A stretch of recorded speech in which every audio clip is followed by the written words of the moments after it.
having secret prayer meetings because the Spirit of God showed up on the plantation. Yeah. Those are some of the stories that you don't hear about.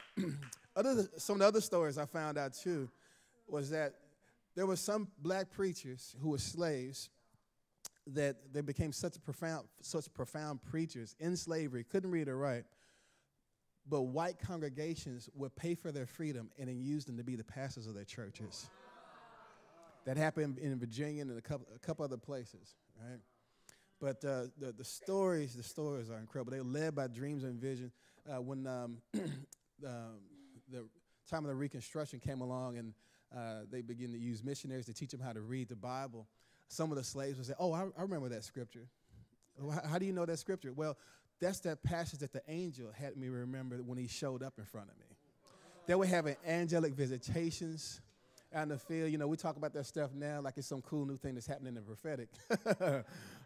But there's something that they literally, there's something they walked in a powerful way. All that to say, God was moving back then in a powerful way, using a remnant of black and white, and that's what turned the tide and turned the nation in a powerful way. So I live in Washington, D.C., and a year ago, they opened the Museum of the Bible. You familiar with this?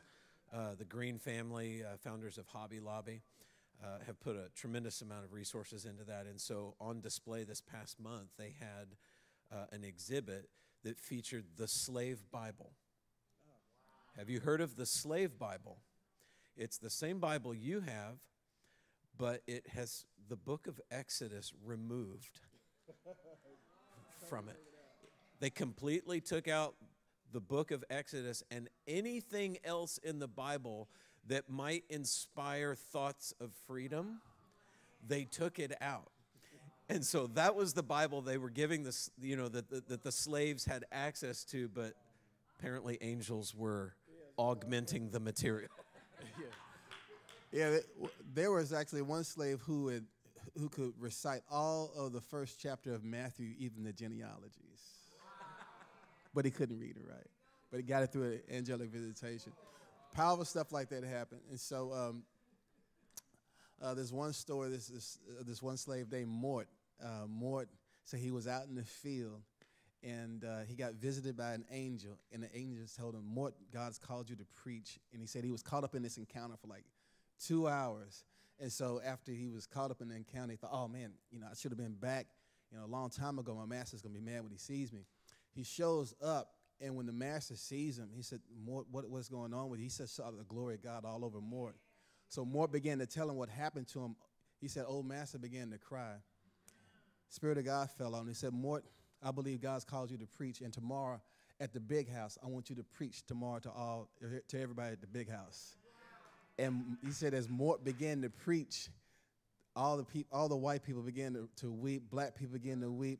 And he said his tongue couldn't keep up with all the thoughts that were coming to his mind as scripture was coming to him as he was preaching to him and told him how they need to be set free from their own shackles of sin and slavery in their own lives.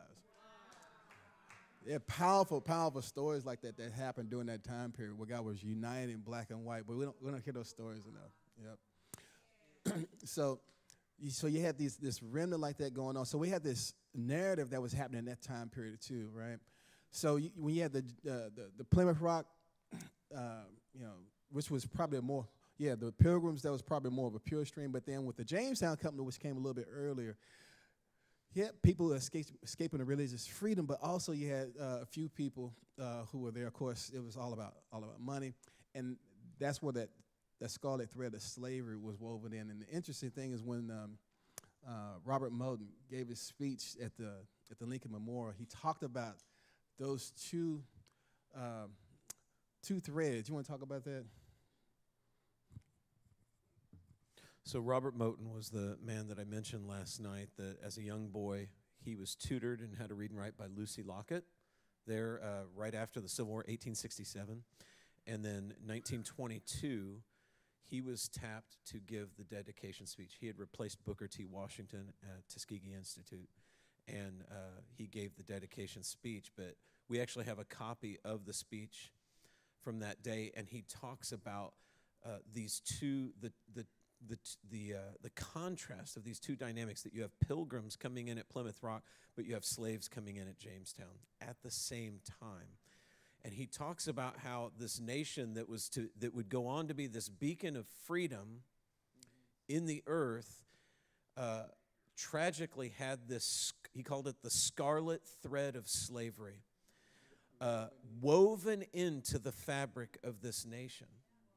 Now, that is tragic, because here's the thing, and we don't have a plan for this session. We're just going to kind of tag team and go back and forth, and you're going to get stream of consciousness, okay? We'll just kind of go off each other. But here's what he was really talking about with this scarlet thread, that America is taking shape.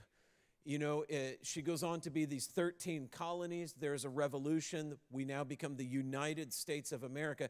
And yet from its earliest moments, the scarlet thread of slavery was woven into the fabric. Thomas Jefferson comes along later, you know, at the time of us declaring our independence from Britain, and the Founding Fathers knew something had to be done about slavery, but at that time they did not deal with it. So Thomas Jefferson, he actually said this about slavery. He said, "We have a wolf by the ear, and we can neither hold on to him nor safely let him go." Meaning we cannot, if we're going to write a constitution, we can't ban slavery outright in it. Otherwise, what we have fought to establish will collapse economically. Do you hear the tragedy of this? That this is what the people at that time, they were a product of that time. This is the thinking. So Moten says this scarlet thread, year after year after year, is woven into the fabric until that can gets kicked down enough generations to where now this nation that they fought for 7 years ago, right? It's now embroiled in war because the fabric is tearing apart because of that scarlet thread. That's the thing. See, God begins to pull. I wouldn't even say begins. I think the whole time God's pulling on that scarlet thread, and the nation begins to tear apart as he's pulling on that in partnership with the Christians, the clergy, the abolitionists, the intercessors who are getting a hold of that thing too, and not thinking about self-preservation, but thinking about what is right. You understand what I'm saying? And they've got a firm grasp with God on that scarlet thread, and they're pulling year after year after year. There comes a moment, and I think we're in a similar moment in America right now, are we going to think about self-preservation, or are we going to get a hold of what God's doing and pull regardless? You see what I'm saying? Like, what's that? Oh, well, we'll get there. Anyway, scarlet thread. Yeah. So God's pulling at that thing the whole time, you know. It's like what, and he teaches it so well, but at Ephesus, you know, when they were worshiping Diana, and the whole town, their whole economy was built around, you know, Artemis were built around worshiping this thing. And now people are getting saved and they're throwing away their stuff. And now the people who are the smiths who are building these things are like, hold on. You're messing with my money now. Acts 16. And so that's kind of where you get with this whole thing, like what was going on with slavery. Do we leave it alone and not mess with people's money, or do we do what's right in the eyes of God? That's what we got with the whole slavery thing. And you see that happening even right now with the whole thing that's happening with the abortion thing, too. So that I quoted last night from Lincoln's second inaugural address. So that's January